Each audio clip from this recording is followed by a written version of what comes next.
Ora, bem-vindos aqui ao ITQB para esta pequena sessão científica que se vai girar, ou vai girar, em torno do ar ou das componentes do ar. O ar, desde que o homem é homem e os bichos são bichos, toda a gente sabe que existe o ar, mas não se vê.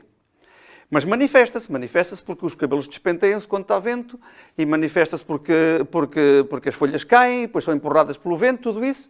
E por algumas propriedades, uma das quais já se sabe há muitos anos, que é quando falta o ar, falta a vida. As pessoas começam a morrer com falta de ar, sente-se com falta de ar e tudo isso. Ora bom, portanto, o ar existia, é um dado para os seres vivos. É um dado para os seres vivos. Mas o homem é curioso. É curioso há muito tempo, sempre foi curioso. E, portanto, está sempre a pensar o que é que vai acontecer, e está sempre a pensar, mas porquê é que será o ar, porquê é que é assim, porquê é que é assado? E então, estas perguntas que têm que ver com a natureza das coisas, já se fazem há muitos anos.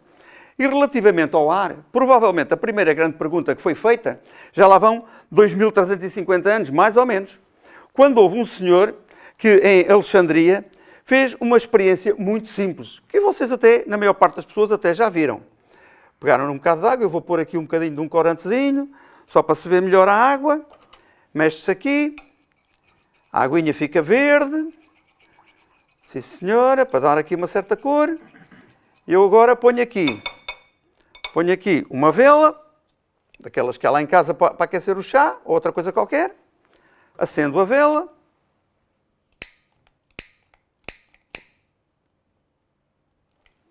Acendo a vela. E agora ponho um copo em cima da vela.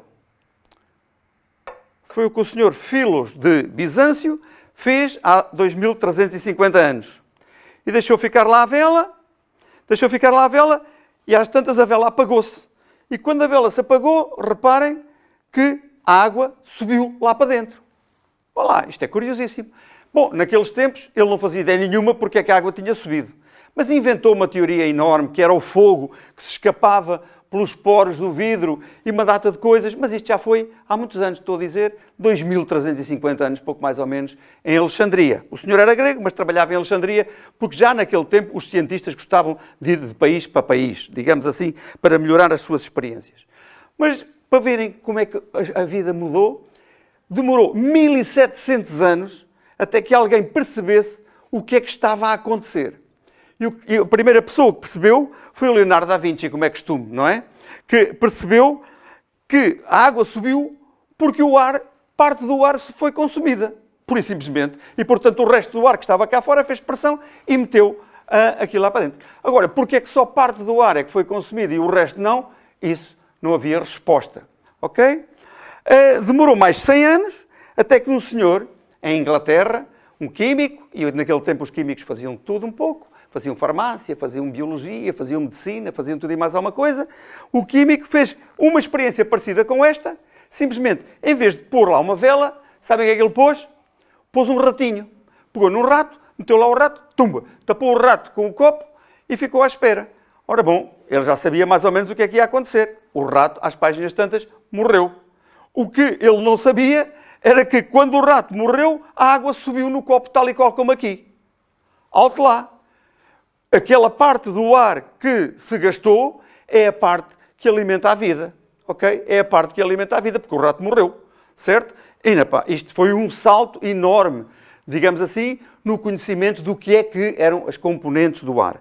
Mas lá foram mais 100 anos, depois disto, mais 100 anos, até que chegámos a 1772, quando um senhor sueco finalmente conseguiu pela primeira vez produzir um gás que alimentava a vida, certo? Alimentava a vida. Foi ele que produziu isso na Suécia, em 1772, depois outro senhor, independentemente, sem saber que o outro já tinha feito, fez em Inglaterra, porque naquele tempo não havia internet, nem sequer havia telefones, nem nada dessas coisas.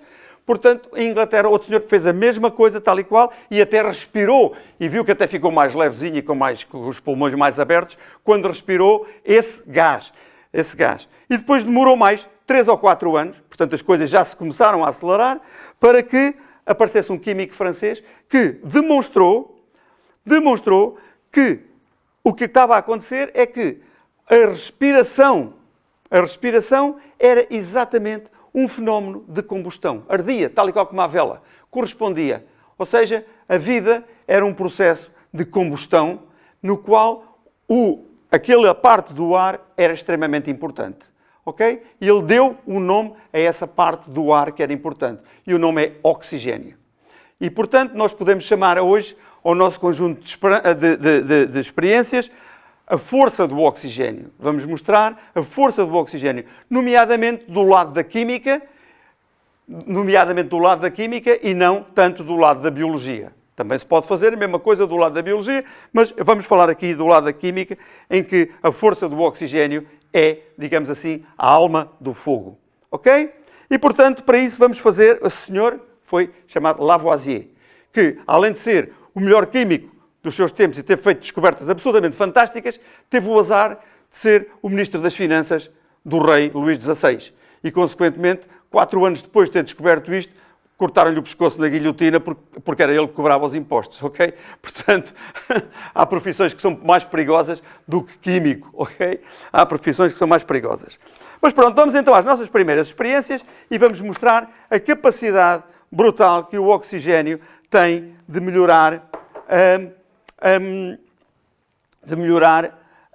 a combustão, que é o fenómeno que o Lavoisier chamou ao facto científico de algumas coisas se consumirem perante o oxigênio. O oxigênio ajuda-as a consumir-se. E então eu tenho aqui um balão no qual tenho aqui água e, em primeiro lugar, vou pôr aqui uns pozinhos de um produto que se chama um indicador, que se chama, tem um nome muito esquisito, azul de bromotimol. Vou pôr aqui o azul de bromotimol, que por acaso nem sequer é azul, aqui neste caso concreto. Ok? Está assim mais encarnadinho, mas a gente mete-o para ali.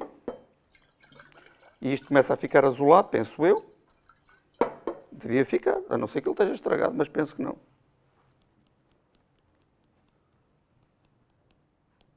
Ah, já está ficando.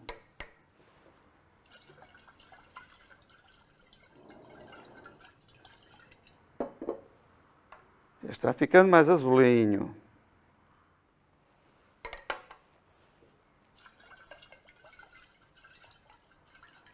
Ora, aí está. Isto é só para que vocês aí, desse lado, possam ver a água. Senão, basicamente, depois não se vê nada, não é? Isto aqui vai demonstrar o que é que... Vou pôr mais um bocadinho para ficar um bocadinho mais escuro. Talvez não seja preciso. Já se vê muito bem, não se vê? Já se vê muito bem. Sim, senhor. Então, agora o que é que eu vou fazer? Isto tem ar, como é evidente, por cima da água, está ar. E eu vou reforçar este ar com oxigênio.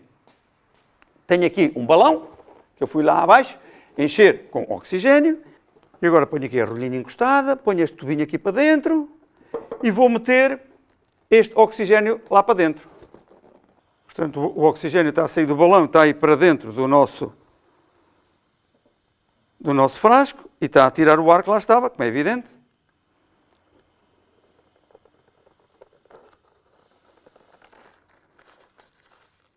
Pronto, em princípio já deve chegar, para a gente ver a diferença que faz o oxigênio relativamente ao ar normal. Temos aqui o nosso balãozinho azul. Espero que o oxigênio chegue. E agora vamos aqui buscar um produto que já era conhecido no tempo do dito grego. Já se sabia o que é que isto era. Já sabia que isto era enxofre. Porque o enxofre encontra-se naturalmente nas zonas vulcânicas, encontra-se enxofre que vem junto com os vulcões. E, portanto, agora o que é que eu vou fazer? Vou pôr o enxofre a arder.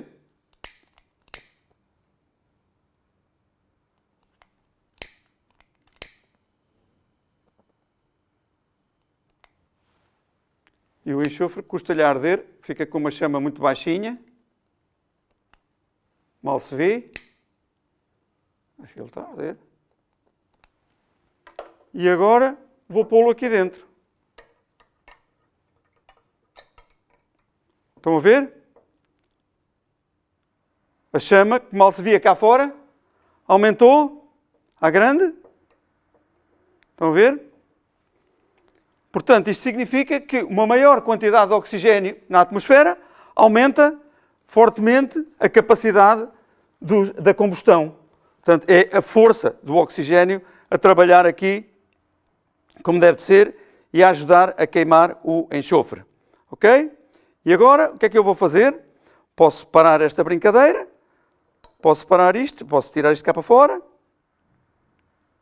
ou posso até mergulhá-lo se quiser, mas pronto, não vou mergulhar, vou tirar cá para fora. Pronto, parou imediatamente de arder. Posso deixar aqui, ok, pronto. E agora já sentimos aqui um cheiro meio cómico. O que é que aconteceu? A água do balão mudou de cor. O que aconteceu foi que o enxofre ardeu, formou-se dióxido de enxofre, SO2, que é aquilo que se usa para pôr no vinho, sob a forma de sulfito, formou-se e isso é um ácido. E, portanto, o que eu tinha cá posto era um indicador de pH e viu-se que o meio tornou-se ácido. Isto foi importante aqui há uns anos atrás, hoje é menos importante, porque havia uma poluição chamada a chuva ácida, que era precisamente criada assim. O enxofre que saía das chaminés da queima do carvão nas centrais térmicas ia para a atmosfera, apanhava água, transformava-se em ácido e depois, quando chovia ácido, certo? O que era muito mau para a Terra.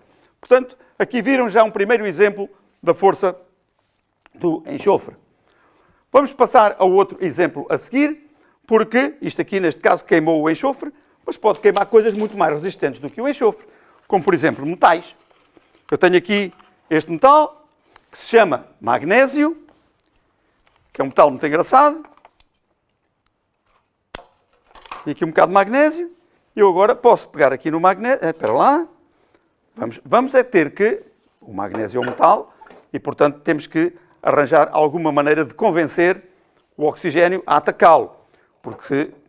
E então, o que vai ser... É com esta chamazinha. Ok.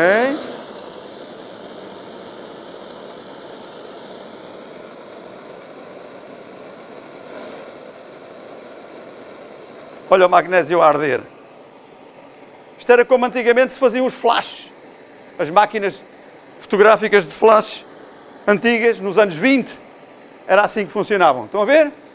Ok? Portanto, o oxigênio consegue mesmo queimar metais, como o magnésio. O magnésio é um metal que vocês não encontram aí todos os dias, embora ele exista em muitos medicamentos, até é importantíssimo para a vida, faz parte da clorofila, mas a gente não o encontra muitas vezes e vocês não o conhecem muito bem.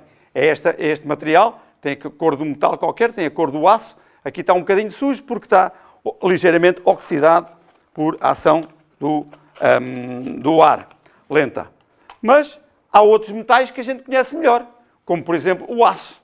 E por exemplo, lá em casa, muitos de vocês terão, se não todos, a palha de aço. Palha de aço que serve para arear os coisas, como é que se chama? Os tachos, para limpar. Isto é um fio de aço muito fininho. E se a gente pegar nele, e aqui o abrir, o descompactar um bocadinho, se a gente o descompactar aqui um bocadinho, vamos ver o que é que o fogo lhe consegue fazer. E o oxigênio, à custa do oxigênio do ar. À custa do oxigênio do ar.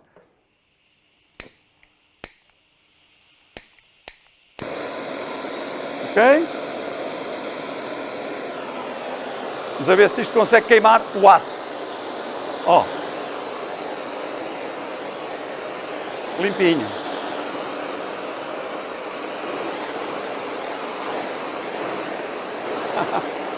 Ok?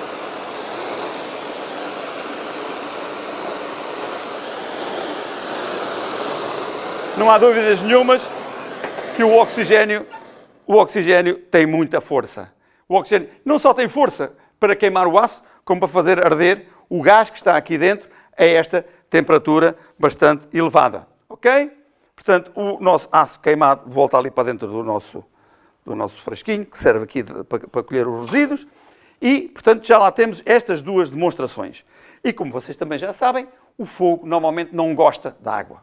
Normalmente o fogo não gosta de água e os bombeiros usam água para apagar os fogos, mas também há fogos que não se importam nada de ter água. E há fogos até que precisam de ter água, porque senão não acontecem. Ok? E é o caso que eu agora vos vou demonstrar utilizando este produto que aqui está, cujo nome clássico é carbite, não é o nome químico próprio dele, mas é carbite. E a carbite é uma coisa preta, que está aqui, ou cinzenta, que eu vou pôr aqui um bocado. Estão a ver? Um bocado de carbite. E agora, vou tapar o frasco. Ok, tapa-se sempre o frasco. Ponho isto aqui. Espera lá, deixa-me cá ver aqui.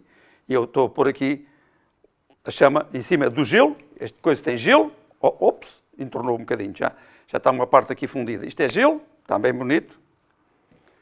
E vão ver que a carbite está-se marimbando para o fogo. Não arde. Ao contrário do magnésio ou do ferro, a carbite não arde. Ok, não arde. Agora vou pô-la aqui em cima.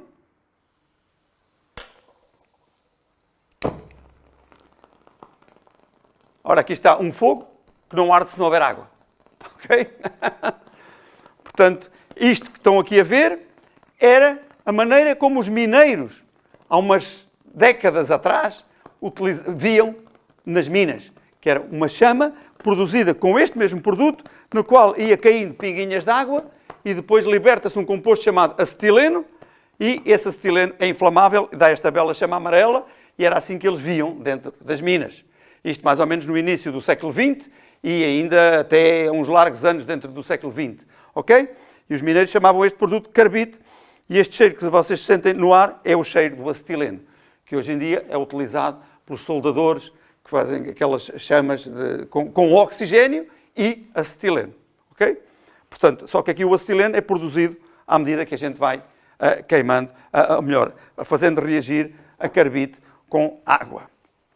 E agora vamos fazer uma outra experiência em que vamos mostrar também, outra vez, um fogo em situação relacionada com água. E estamos aqui, vamos puxar este aparelhómetro para aqui. Opa! Vamos puxar este aparelhómetro para aqui.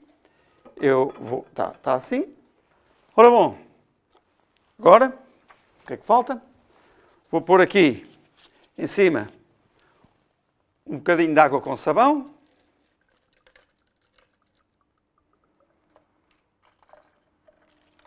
Ops, escusar de entornar.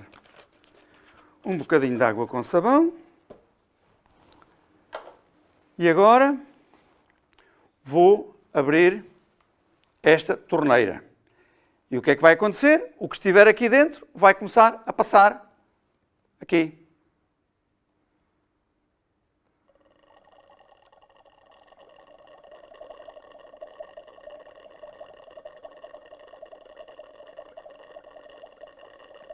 Vai-se formando uma espuma.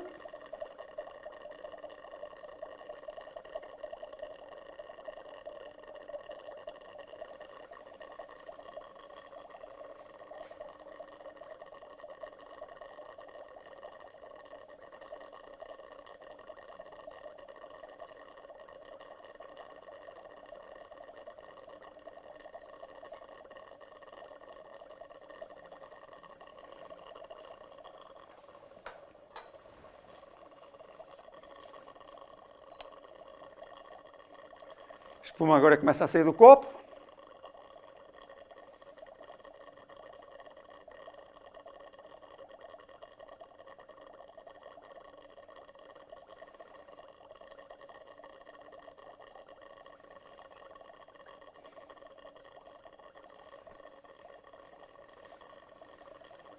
Eu agora vou aqui com um bocadinho de calma e tiro aqui a espuma. E agora... Ok? O que é que está aqui a acontecer? O que está aqui a acontecer é que isto que está aqui é gás natural. Daquele que tem lá na cozinha, em casa, a maior parte das pessoas hoje em dia, não é? E o gás natural está a borbulhar aqui. dentro de água com detergente vulgar, que também temos na cozinha, certo? Forma estas bolhas e o gás fica retido dentro das bolhas, certo? Fica retido dentro das bolhas e, portanto, nós podemos cortar aqui. Ele não foge, nem sequer cheira. E faz esta linda chama. Nem sequer queima. A gente até pode tirar um bocadinho. Deixa-me cá umedecer as mãos. Deixa-me umedecer aqui as mãos um bocadinho.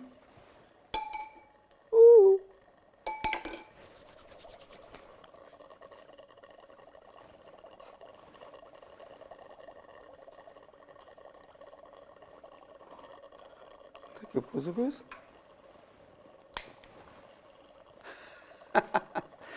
Tá? Pronto.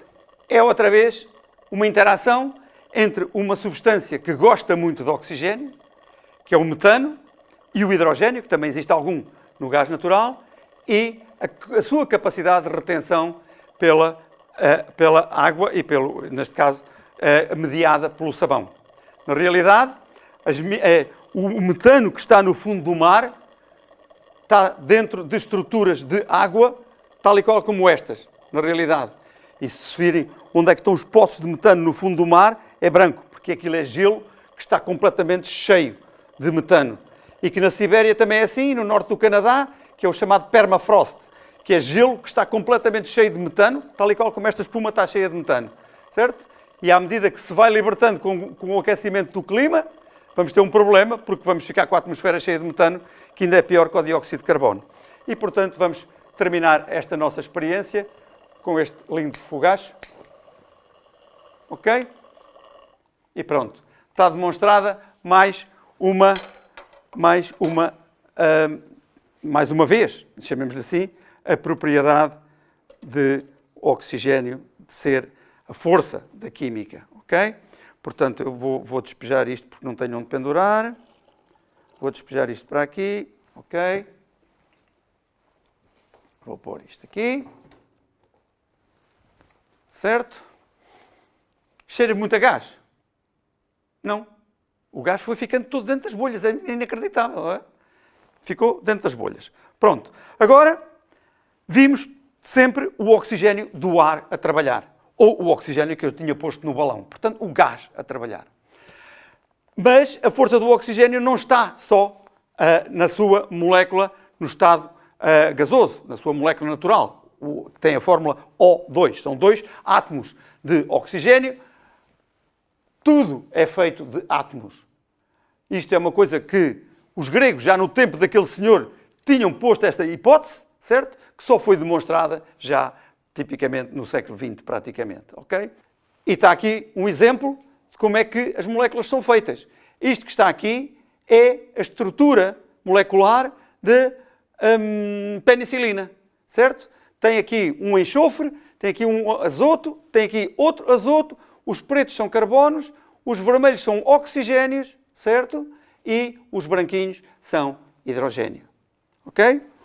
Portanto, o hidrogênio, portanto, é assim que as moléculas são feitas. Esta que está aqui é a molécula da cafeína, ok?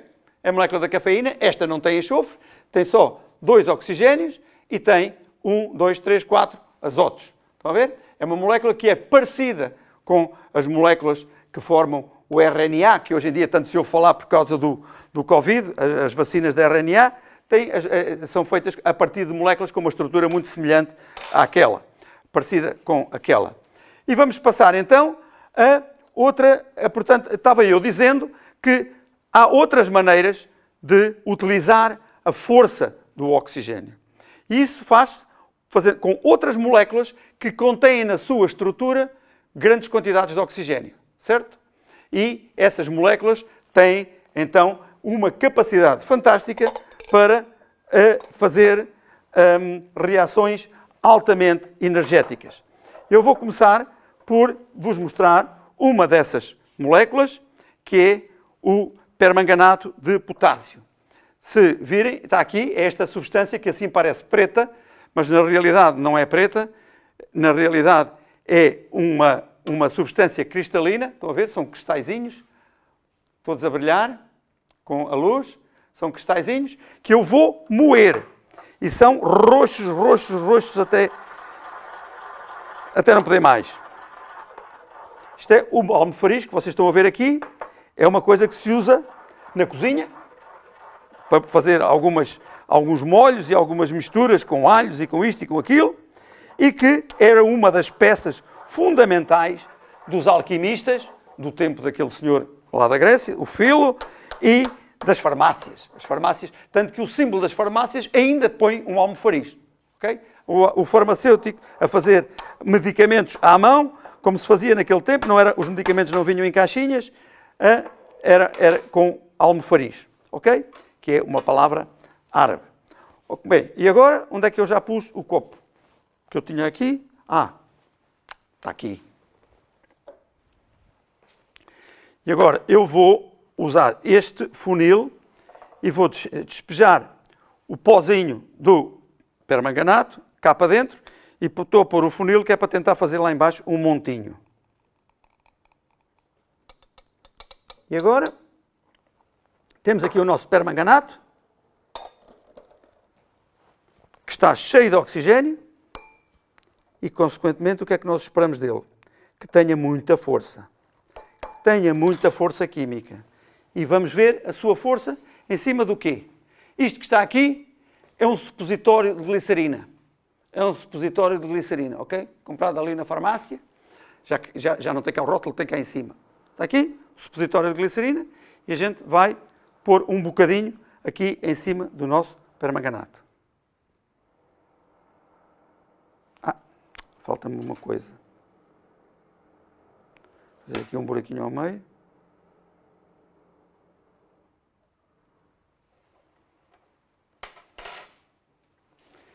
E como eu disse, a química é preciso alguma paciência.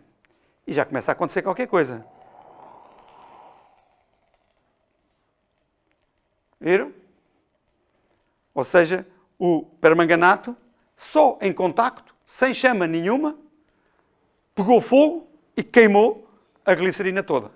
Ok? Ainda posso pôr, se calhar, aqui mais um bocadinho.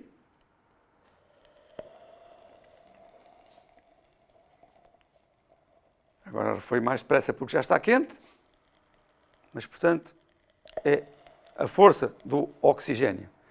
Neste caso, com esta molécula. Que são moléculas que se chamam oxidantes. São chamados oxidantes. São moléculas que contêm grandes quantidades de oxigênio. Tá bom? Portanto, este vai morrer aqui devagarinho. E vamos passar para o outro, que é onde é que está o suporte? Este é outro oxidante, que aliás foi um dos oxidantes a partir do qual o tal químico sueco produziu oxigênio pela primeira vez. Ok?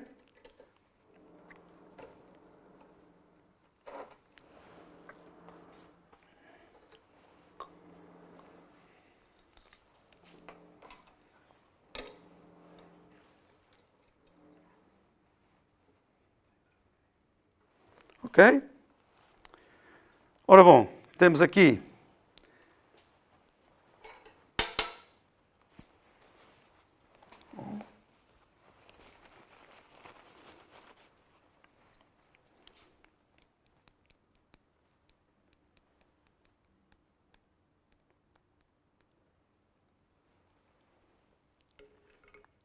são os cristalzinhos brancos, muito bonitos.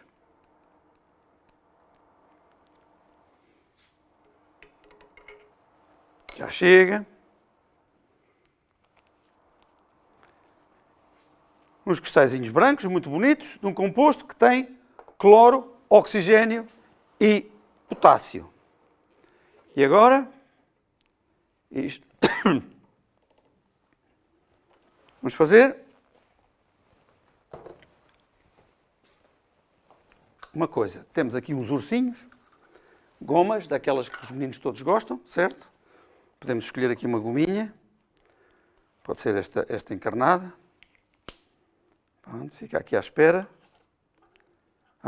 Já apanho, ok?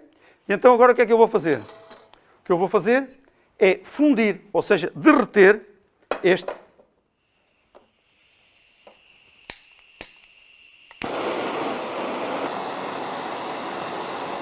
Estou a aquecer. Quando a temperatura lá dentro chegar a 350 graus,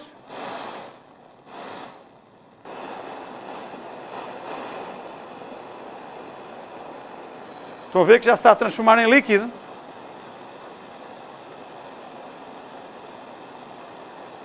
Ou seja, já está todo liquefeito, já se fundiu, e agora eu vou pegar no meu ursinho e vou mandá-lo lá para dentro.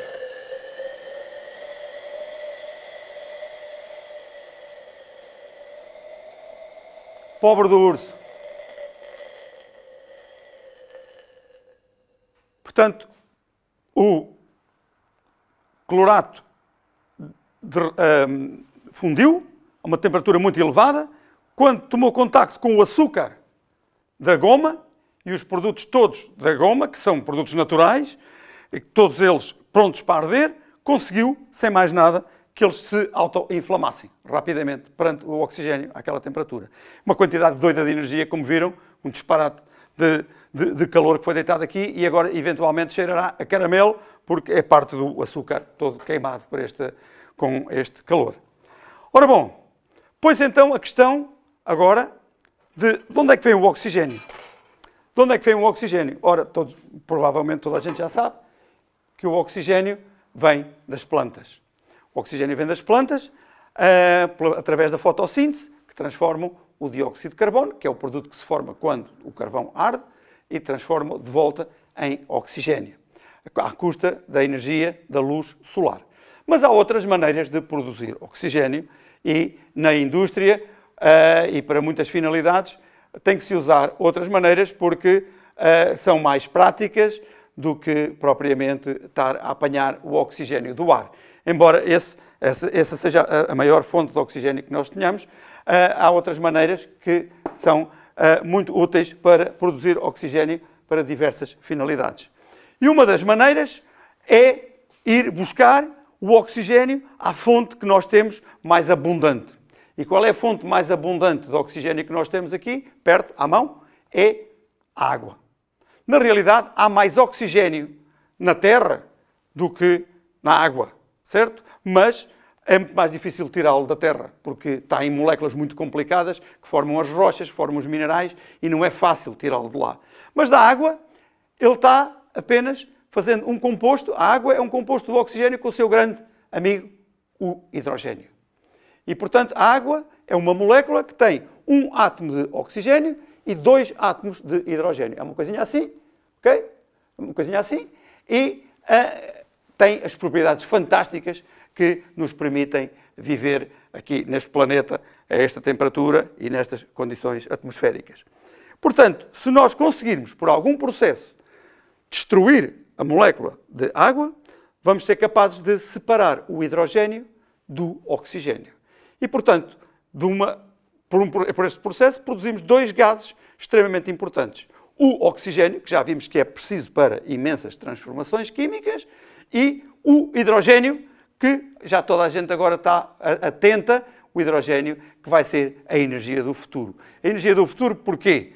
Porque o hidrogênio, quando reage com o oxigênio do ar, em vez de fazer este caramelo como fez o ursinho, o que faz é água, certo? Faz água e, portanto, volta ao princípio. Portanto, podemos, com a energia do Sol, tornar a transformar a água em oxigênio e hidrogênio e andarmos assim à volta. E como é que se faz essa transformação? Ora, o processo mais simples de fazer essa transformação é a chamada eletrólise da água. A eletrólise da água, o que é? É aplicar uma corrente elétrica a uma solução aquosa, certo? Uma solução de água, que eu pus aqui com um corante alimentar azul, que é para se ver bem, e vamos a ver como é que funciona a eletrólise. Eu agora tenho que pegar aqui nesta seringa para fazer o seguinte, para puxar a água para cima desta peça. Isto é a peça que está aqui, chama-se uma bureta, e eu vou prender isto lá em cima.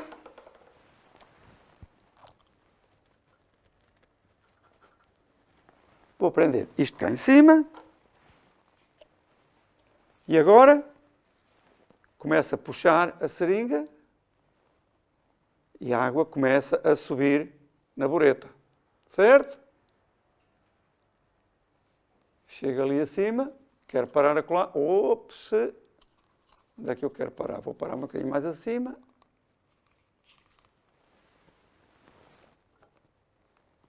E agora já posso tirar isto.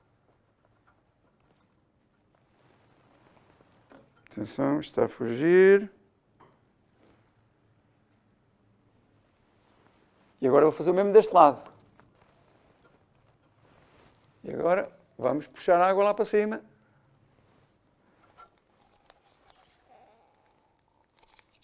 Ela vai. Ela vai. Ok, podemos fechar aqui. E agora tiramos isto daqui.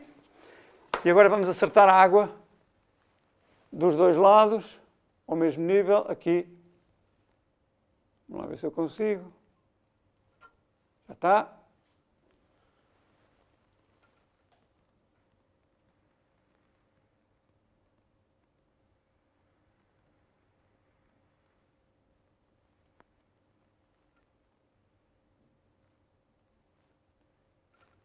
Ok, pronto. Certo? E agora, ficou aqui, isto que está aqui, são aquilo que se chamam os elétrodos. Neste caso, os elétrodos são lápis, que eu fui comprar a uma papelaria, são lápis de carvão, que tem a parte de dentro que escreve, que é a parte que escreve a preto, é grafite, que é uma forma de carbono que conduz a corrente elétrica. E, portanto, tenho aqui uma bateria, e agora posso fazer passar a corrente elétrica de um elétrodo para o outro através da água, e quando a corrente passa através da água, de um dos lados forma-se oxigênio e do outro lado forma-se hidrogênio. Certo? Portanto, eu vou pôr este aqui, ligo este elétrodo aqui e vou ligar este elétrodo aqui. E agora, em princípio, está a passar corrente elétrica por dentro da água. A água tem sal, tem que ter sal e não tarda nada, tem que se começar a ver os gases a libertarem-se. Já está? Já está. Não sei se com a câmara se consegue ver. Aqui está-se a libertar um gás à força toda. À força toda, depende. Isto é, agora depende, a energia disto depende do tamanho da bateria, depende da carga, depende de muitas coisas e depende especialmente da natureza do próprio elétrodo. Certo? Para produzir estes gases, como deve ser hidrogênio e oxigênio, há elétrodos especiais que aceleram a produção, aceleram a libertação, tornando-a muito mais rápida do que propriamente apenas um lápis dali da papelaria da esquina, não é? Estão a ver? Portanto, agora o gás vai-se acumulando, cá em cima, ele vai subindo. Vai subindo. Primeiro vai-se dissolvendo, vai subindo, vai subindo. Já está a andar.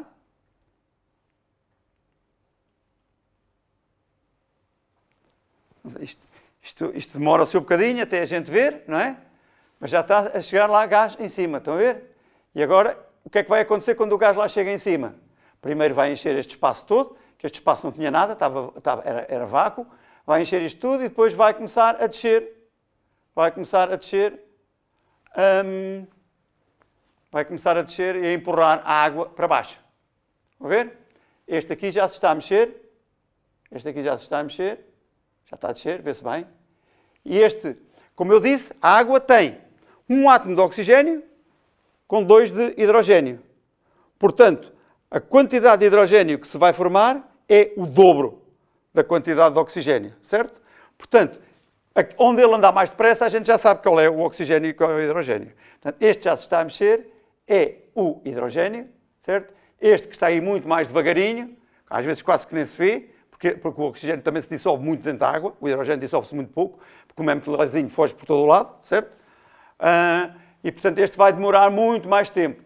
Daqui a bocado, se a gente os deixar aqui, daqui a bocado, vimos cá e vamos ver qual é que é a diferença e qual é que foi a quantidade de gás que nós já conseguimos recolher. Portanto, este é um processo eletroquímico, chama-se assim, eletroquímico, ou seja, estamos a fazer química com eletricidade, certo? E agora podem pensar duas coisas. Se a gente quiser o oxigênio e o hidrogênio para produzir energia, como se tem falado, o que é que nós podemos fazer? Podemos fazer as coisas de duas maneiras. Uma é misturar o oxigênio com o hidrogênio e chegar-lhe fogo, certo? O que vai acontecer é uma explosão brutal com formação de água. Ou seja, uma quantidade brutal de energia. Mas como esta explosão é tão violenta que não é muito fácil de utilizá-la para pôr motores a trabalhar. Motores como nós conhecemos, os motores de gasolina, os motores de diesel, porque a explosão é muito violenta. É possível fazê-lo. E existem carros que andam a hidrogênio desta maneira, mas é muito difícil. Muito difícil. Qual é que é a maneira? A maneira inteligente de fazer isto? É fazer ao contrário. É pôr o hidrogênio de um lado, o oxigênio do outro, e depois pôr um sistema que transforme os dois que estão separados em eletricidade. Isto é o que faz as chamadas células de combustível, ou seja, é exatamente andar ao contrário. A partir dos dois gases, põem-se em contacto um com o outro através de uns elétrodos especiais, ok? E produzem eletricidade, que vai para dentro de uma bateria que é carregada. Estão a ver? É exatamente o contrário da eletrólise. Estão a ver? E isso é que vai ser a maneira do futuro como, por exemplo, os automóveis elétricos vão andar. Ou seja, na realidade, eles vão ter um sistema que transforma, vão ter um sistema que aproveita o hidrogênio e o faz reagir com o oxigênio de uma forma controlada, produzindo hidrogênio, produzindo eletricidade, e a eletricidade é que faz andar o motor. Estão a ver? São as chamadas células de combustível. Estão a ver? Pronto. E, para já, aqui dentro desta sala, são as experiências que eu gostaria de vos ter mostrado, e já mostrei, que penso que devem ter feito a vossa impressão sobre a força do oxigênio, ok? E a sua importância como a alma do fogo, não é? A alma do fogo. Se não houvesse oxigênio, não havia os incêndios que nós, infelizmente, temos que aturar durante determinados períodos e que, se calhar, se vão tornando piores à medida que o clima. Já veem que já se produziu ali 1 centímetro cúbico de hidrogênio. Estão a ver? Ok? Aqui este ainda quase que não se mexeu porque o oxigênio vai se dissolvendo, portanto demora muito mais tempo até se conseguir acumular ali e a gente ver. Podemos deixar isto aqui assim e daqui a bocado vem-se cá e vê-se. Está bem? Ora, uma das substâncias que são utilizadas como reservatório de oxigênio, já vimos aqui o permanganato, já vimos aqui o perclorato, há outra que toda a gente tem lá em casa e usa para desinfetar feridas e para isto e para aquilo, que é a água oxigenada. A água oxigenada, tal como o nome indica, é uma água que tem oxigênio a mais, certo? Portanto, em vez de ter um oxigênio e 2 hidrogénios, tem 2 oxigénios e 2 hidrogénios, certo? Portanto, tem um oxigênio a mais que se conseguiu entalar lá dentro. Quando esse oxigênio sai, ele vai alimentar outras reações de combustão, certo?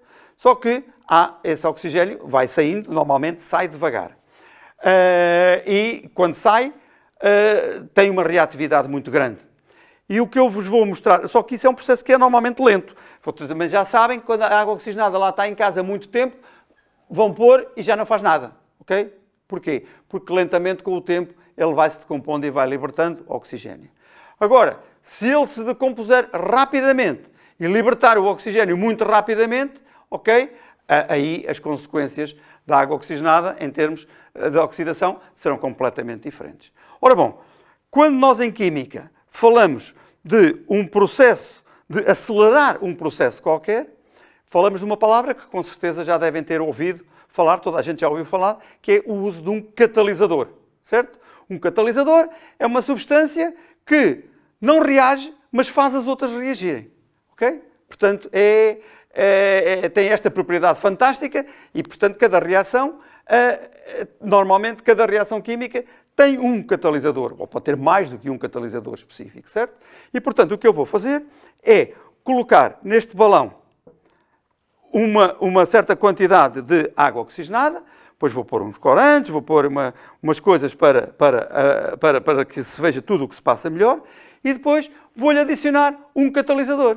e, portanto, vocês depois irão ver a velocidade a que a água oxigenada se decompõe e o resultado dessa decomposição, que eu espero que corra como deve de ser e seja aqui uma coisa bem visível e da qual não se vão esquecer tão depressa. Ok? Pronto, portanto, agora temos que passar a experiência para a rua, porque o resultado é muito volumoso e não cabe aqui nesta sala, certo? Pronto, vamos a isto.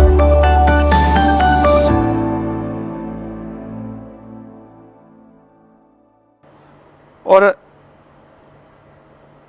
já estamos aqui fora, tenho aqui um conjuntinho igual àquele que mostrei ali dentro, com os mesmos componentes, e vamos, portanto, proceder a esta experiência na qual nós vamos utilizar este reagente que aqui está, que é água oxigenada.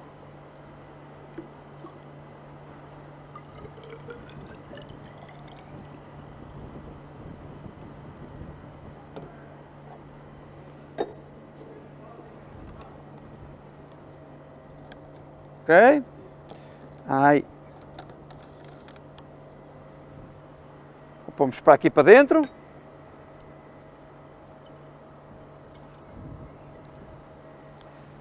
Agora, juntamos aqui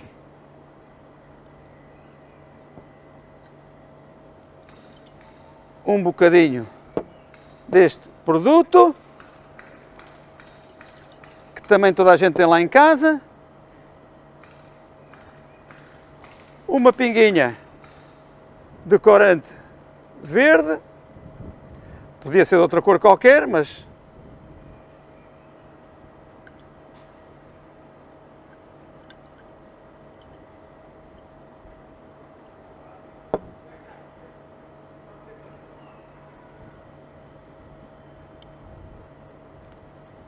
isto é corante alimentar.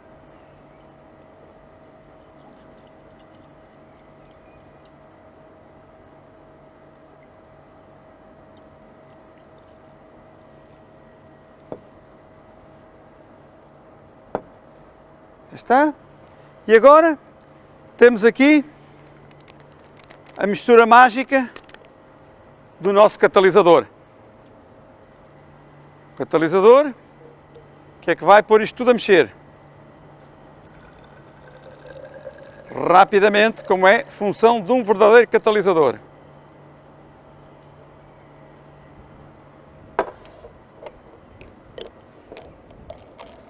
Ora bom, está tudo pronto? Então, aqui vai do catalisador.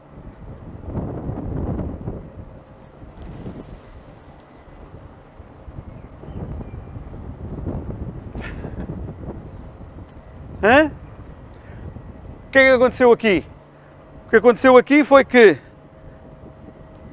a água oxigenada foi decomposta tão rapidamente em oxigênio que, como tinha lá sabão, fez esta espuma toda. Se não tivéssemos o vento aqui, isto tinha atingido para uns 3 metros de altura, não é? E, portanto, por isso é que teve que ser feito na rua, porque aqui nestas salas não era possível fazer. Portanto, isto é uma experiência muito engraçada, forma-se esta espécie de pasta de dentes, não é? E a experiência até é conhecida por pasta de dentes do elefante, quando é feita e a espuma sobe na vertical.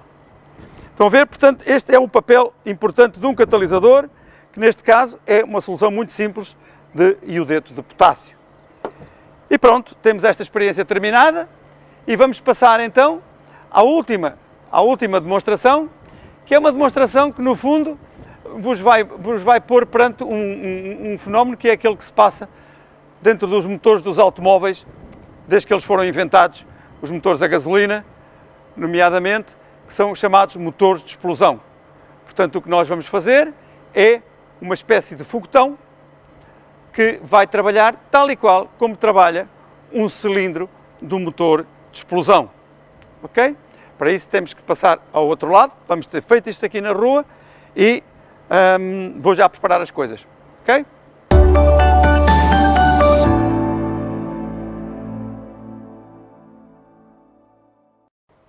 Bom, depois de termos feito aquela experiência da espuma lá fora, voltamos aqui e já demos mais tempo ao nosso aparelho de eletrólise para produzir mais hidrogênio e mais oxigênio. O hidrogênio já vai em, ora bom, 10 com 9, portanto, onde é que isto está? Já vai em 11 centímetros cúbicos de hidrogênio e, portanto, nós devíamos ter aqui, para aí, 5 centímetros cúbicos e meio de oxigênio. Mas não temos, como veem, o oxigênio só tem acolá 1 e tal. Porquê é que isto está a acontecer? Isto está a acontecer porque há oxigênio que está a ser consumido num sítio qualquer, certo? E o que é que, neste caso concreto, reparem, temos aqui uma solução azul, fortíssimo, não é? Que é um corante alimentar, portanto, tirado provavelmente das amoras ou da couve roxa ou coisa que o valha, e depois, a cor, no caso do hidrogênio, mantém-se. Está um bocadinho mais diluída, não é? Porque está aqui mais, o tubo é mais fininho do que isto, mas pronto. No caso do oxigênio, reparem que a cor foi-se embora. Já cá não está nada azul. Estão a ver? Isto é porquê? Porque o oxigênio, quando se forma, forma-se átomo por átomo, e cada átomo sozinho de oxigênio tem uma reatividade enorme. E, portanto, tem muito maior do que quando eles estão os dois juntos nas moléculas que nós respiramos. Se nós respirássemos átomos de oxigênio sozinhos, ardíamos. Nós somos instáveis. Toda a vida que a gente conhece, todas as árvores, todas as plantas, se forem expostas ao oxigênio sozinho, átomo por átomo, vão-se embora. Ardem. E, portanto, temos uma sorte de o oxigênio existir em moléculas com 2 átomos, os quais fazem com que eles reajam muito mais devagar. Aqui forma-se 1 a 1 e, portanto, vão comendo o corante todo por aqui fora e, portanto, o que chega lá acima já é muito menos oxigênio do que qualquer que lá devia estar. Portanto, se nós quiséssemos fazer uma máquina de eletrólise para produzir oxigênio como deve ser, não podíamos pôr lá corante nenhum e tínhamos que ter a certeza que tínhamos lá só um material que não reagisse com o oxigênio. O que há? Há materiais que não reagem com o oxigênio, com facilidade. E, portanto, era isso que deveria ter sido feito. O hidrogênio, que tem uma má fama enorme, reparem que é muito mais pacífico. Só deixava de ser pacífico se a gente lhe chegasse o lume lá em cima, como eu fazia quando era miúdo e o professor de Química me deixava ir para o laboratório produzir hidrogênio e rebentar. Mas eu agora já não, agora isto hoje em dia já não dá, já não é permitido fazer essa brincadeira. Bastava deixar aqui e chegar aqui. É um estouro fantástico, mas eu tenho medo de fazer isso. Na altura não tinha. Na altura não tinha. E já agora, aproveito para dizer que nenhuma destas experiências vocês façam em casa. Ok? Pode haver a tentação, dado que muitos destes produtos até têm lá em casa, se calhar, mas não façam isto em casa.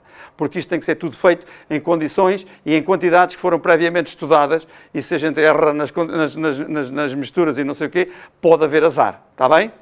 E, portanto, estas experiências não são para fazer em casa. Não são. Ok?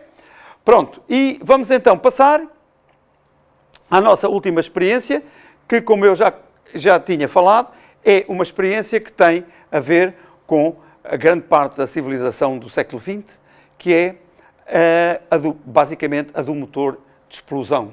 E, portanto, o que nós vamos fazer é uma espécie de foguetão. Isto é uma garrafa de Coca-Cola, vulgar, que foi pintada para se ver melhor quando vai no ar, porque senão às tantas gente já não vê, não é? E isto aqui é um elétrodo que é para fazer chama, para fazer faísca. Tal e qual como há nos automóveis, aquilo que se chama as velas dos carros. As velas dos carros fazem uma faísca de um lado para o outro e incendeiam a gasolina que explode e põe o motor a andar. Empurra o pistão e aquilo anda. Portanto, nós aqui vamos fazer uma coisa muito parecida. Temos aqui a nossa garrafinha de Coca-Cola e vamos meter lá dentro a nossa vela.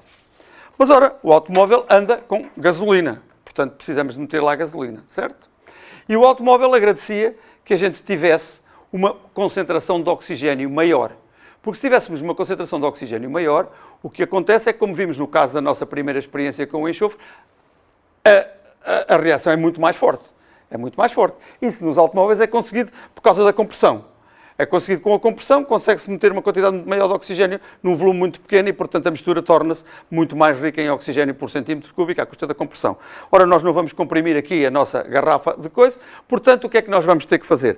Vamos ter que meter, a primeira coisa que vamos fazer é meter oxigênio cá para dentro. Vamos meter um bocado de oxigênio, tal e qual como fizemos na primeira experiência de queimar o enxofre. Para isso, eu vou aqui, tenho aqui um balão com oxigênio, certo? Tenho aqui esta rica seringa e preciso de meter aqui 100 centímetros cúbicos de oxigênio. Basta-me abrir o balão e agora puxar a seringa. A seringa leva 100 cm3, estão a ver? Estou a tirar o oxigênio de dentro do balão para dentro da minha seringa. Já está, 100 cm3. Fecho aqui, que é para não perder o resto do oxigênio. E agora vou rapidamente tirar isto daqui.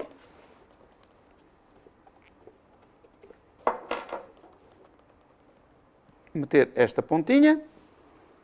E agora uma agulha. Então vou abrir aqui ligeiramente a rolha.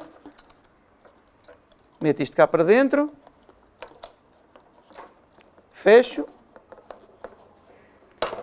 Ops. E agora vou meter os 100 cm3 de oxigênio lá para dentro. 50, 60, 70, 80, 100 cm3 de oxigênio. Certo? Pronto, agora tiro isto e fecho isto. Eles ficaram lá dentro e agora vão se misturar com o ar que lá está dentro. Certo? Pronto, a primeira parte já está. Agora o que é que eu tenho que fazer? Pôr a gasolina. A gasolina, no caso concreto, não vamos usar gasolina, vamos usar uma coisa muito mais sofisticada, que é pentano. Que é uma coisa ligeiramente... Vocês todos conhecem o gás propano, o gás butano, a seguir vem o pentano. E o pentano, à temperatura ambiente, já não é um gás, é um líquido que está aqui. E depois a seguir vem o hexano, que é a base da gasolina. Certo? Ok? Portanto, são todos primos uns dos outros, todos um bocadinho maiores. Este aqui é o pentano e, portanto, nós vamos ver... Temos uma garrafa aqui de 1 litro e a quantidade de pentano que eu preciso para fazer o meu motor de explosão é pequeníssima. Imaginem quanto? 0,3 cm3. Não posso pôr mais, porque se puser mais, a explosão é demasiado violenta. Certo? Portanto, isto aqui é uma seringa de 1 ml, eu vou empurrar, tuca, tuca, tuca, tuca, tuca, tuca, tuca, tuca, tuca, tuca, 0,3 cm3. E agora tenho que abrir isto aqui ligeiramente, passo a seringa cá para dentro, a agulha, fecho isto e zucas, espremo o pentano todo lá para dentro. E o que é que acontece? O pentano vai evaporar, a garrafa começa até a ficar fria, onde ele bateu, começa-se a evaporar e vai-se misturar com o ar e o oxigênio. E nós vamos deixar estar aqui, enquanto essa mistura se vai fazendo, e vamos preparando o resto. O resto é o quê? É ligar a corrente elétrica a estes bornes que aqui estão, que depois vão fazer estourar uma faísca aqui e vai andar o nosso aparelhómetro. Ok? Vamos a ver se tudo isto funciona.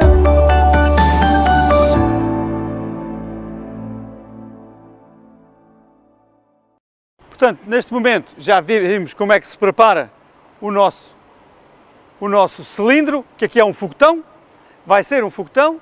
Portanto, estão aqui a ver dentro onde vai ser dada a faísca. Temos aqui um aparelho de alta voltagem que vai fazer aquela faísca e, portanto, vamos provocar a explosão aqui dentro e vamos a ver o que é que acontece. Tá bom? Portanto, tenho aqui o meu detonador. Temos um lindo solinho, algum vento. Vamos a ver onde é que isto vai parar. Portanto, vou começar a contar.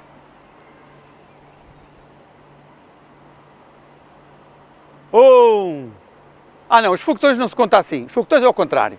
5, 4, 3, 2, 1, 0.